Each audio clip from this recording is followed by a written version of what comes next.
Mes chers amis, nous continuons notre exploration de la Megillat Echa qui sera lue à Tisha B'Av. Et aujourd'hui, nous disons un mot sur le verset 7 du premier chapitre de Echa.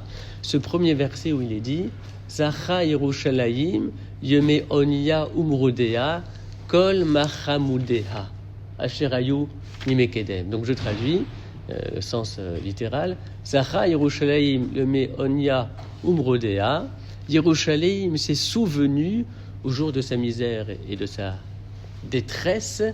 Kol machamoudea. Elle s'est souvenue de tous ses délices. Asher hayu mimekedem, qui existait depuis toujours. Ce verset exprime la nostalgie du passé. Chadesh yamenu kekedem, c'est le même terme qui revient ici dans notre verset où il est dit Asher hayu mimekedem, Chadesh yamenu kekedem, renouvelle nos jours comme c'était avant, comme c'était dans le passé. Il y a ici l'expression de la volonté de revenir au temps premier, quand tout n'avait pas encore été abîmé, quand tout n'avait pas encore été gâché.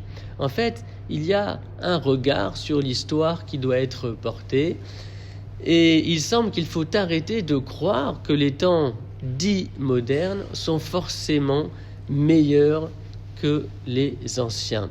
Il ne faut pas penser que l'homme d'aujourd'hui serait forcément plus intelligent et plus ingénieux que celui d'hier, car on a beau envoyer des fusées sur la Lune et des vaisseaux dans l'espace, l'humain reste ce qu'il est, car il faut faire une différence fondamentale entre les progrès de la technique, les progrès de la technologie d'une part, et puis les progrès en humanité d'autre part. Cela n'a rien à voir.